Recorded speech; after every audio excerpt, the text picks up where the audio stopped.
महंगाई ने सब तितर बितर कर दिया है।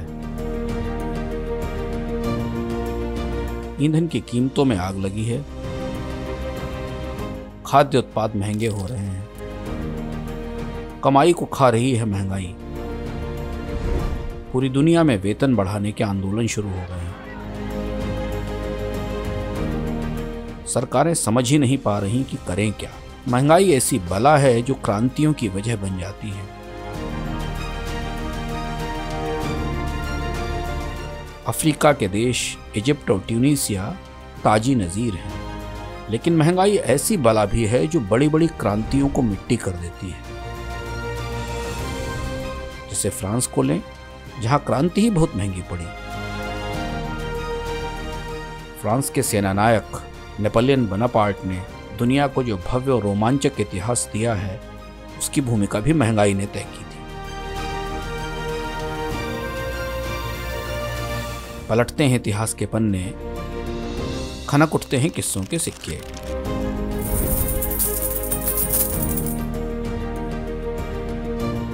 अठारहवीं सदी के मध्य तक फ्रांस की अर्थव्यवस्था चरमराने लगी थी। सरकारी शाहखर्ची भारी पड़ रही थी। सम्राट लुई 16वें और उनके दरबारियों ने खजाने को निचोड़ डाला था। सम्राट की विलासिता के किस्से लोगों को आक्रोश से भर रहे थे। राजकोष में भारी घाटा था। सम्राट व उनके दरबारी सामंतों और फ्रांस के अभिजात्य वर्ग पर टैक्स नहीं लगता था। टैक्स तो फ्रांस की गरीब आबादी चुका रही थी। खजाने का हाल कुछ ज्यादा ही बिगड़ा तो सम्राट लुई ने रॉबर्ट जैक्स टियागो की मदद ली। टियागो उस वक्त के प्रसिद्ध अर्थशास्त्री थे। राजनीतिक अर्थशास्त्र के पितामह एडम स्मिथ का आर्थिक ग्रंथ वेल्थ ऑफ नेशंस टियागो की किताब के बाद आया था। टियागो ने पहली बार आर्थिक विकास, मांग और आपूर्ति, श्रम की कीमत, इन सब के मौलिक सिद्धांत प्रस्तुत किए थे। सम्राट लुई के बुलावे पर उन्होंने फ्रांस का बजट सुधारने की कोशिश की, सरकार के खर्च पर सख्ती की, नए नियम बनाए। उनके सभी प्रस्तावों को सामंतों और दरबारियों ने खारिज कर दिया।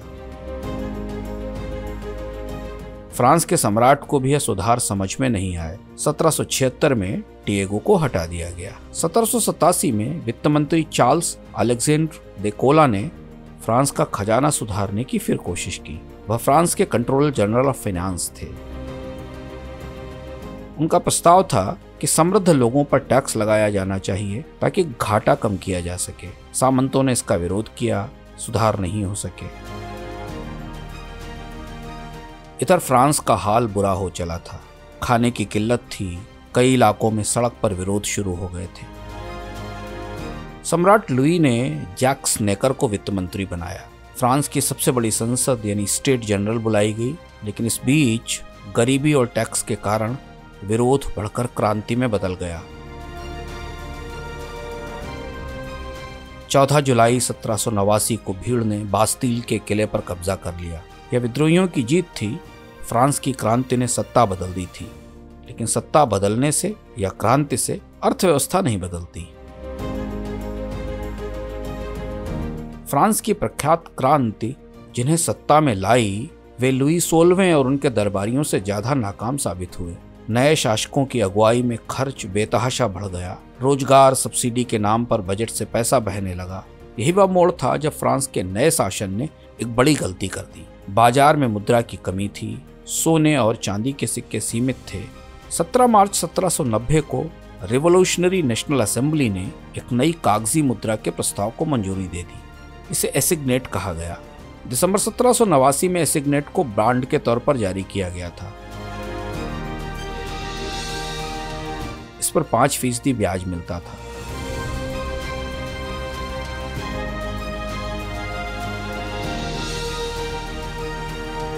इस बॉन्ड के पीछे सिक्योरिटी के तौर पर वह जमीन रखी गई थी जो नई सरकार ने चर्च की संपत्ति के अधिग्रहण और तमाम संपत्तियों के राष्ट्रीयकरण से जुटाई थी। मार्च 1790 में एसिग्नेट को पेपर करेंसी में बदल दिया गया। शुरुआत में 400 मिलियन नोट बाजार में डाले गए। एसिग्नेट के साथ सोने और चांदी के सिक्के भी प्रचलन में बने रहे थे। इसलिए एसिग्नेट की कागजी करेंसी का मूल्यांकन सोने के सिक्के लीफ से किया जाता था, जो सम्राट की मुद्रा थी। अगले चरण में 800 मिलियन एसिग्नेट बाजार में आए और 1791 तक करीब 1.5 बिलियन कागजी मुद्रा बाजार में थी। अगले 2 साल में कागजी नोटों की तादाद बढ़कर 4.1 बिलियन हो गई। अब वहां एक नया महाजन वर्ग तैयार हो गया था, जो इस कागजी मुद्रा में कर्ज चुकाने लगा था, जिनका कोई लिवाल नहीं था। लोग भड़कने लगे तो फ्रांस के तत्कालीन शासन ने मौद्रिक आतंक बरपा दिया। सोने और चांदी के सिक्कों से विनिमय बंद कर दिया गया। एसिग्नेट और सोने के सिक्के के अंतर का भुगतान रोक दिया गया। बाजार में मिलने वाले सामानों की कीमत तय कर दी गई। नियम तोड़ने वालों को मौत की सजा दी जाने लगी। इस महंगाई और मौद्रिक आतंक से सबसे बुरा हाल हुआ फ्रांस के गरीबों का, जिनके नाम पर फ्रांस की क्रांति की गई थी। सामंतों के पास तो असली सोने की मुद्रा थी, जिसमें वह विदेश से कारोबार कर रहे थे। फ्रांस में हाइपर इन्फ्लेशन आ गई, करेंसी की भरमार और भारी महंगाई। एसिग्नेट रखने वाले लोगों की परचेजिंग पावर शून्य रह गई। फ्रांस की कागजी मुद्रा लगभग बेकार हो चुकी थी। किसानों ने इसे स्वीकार करना बंद कर दिया। पेरिस में खाने के लिए लूटपाट शुरू हो गई। सामानों की जमाखोरी होने लगी। यानी वही लोग जो फ्रांस की क्रांति का आधार थे, उन पर यह क्रांति भारी पड़ने लगी। अंततः 1795 में सरकार ने एसिग्नेट का प्रचलन बंद कर दिया। छापाखाने रोक दिए गए। सोने चांदी के सिक्के वापस लौट आए। 18 फरवरी 1796 को सुबह 9 बजे पेरिस वासियों के हुजूम के सामने एसिग्नेट को छापने वाली मशीनें, प्लेट और कागज आग के हवाले कर दिए गए।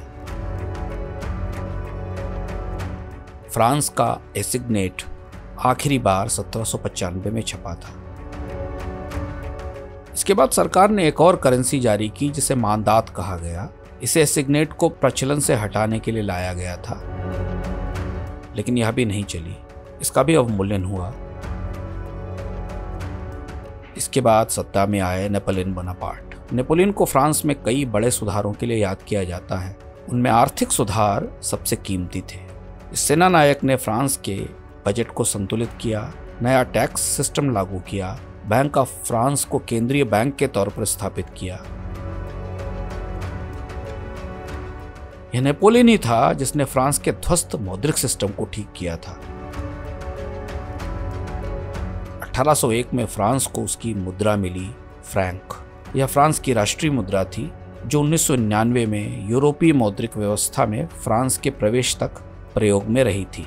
इसके बाद यूरो फ्रांस की मुद्रा हो गई। यह था किस्सों का सिक्का।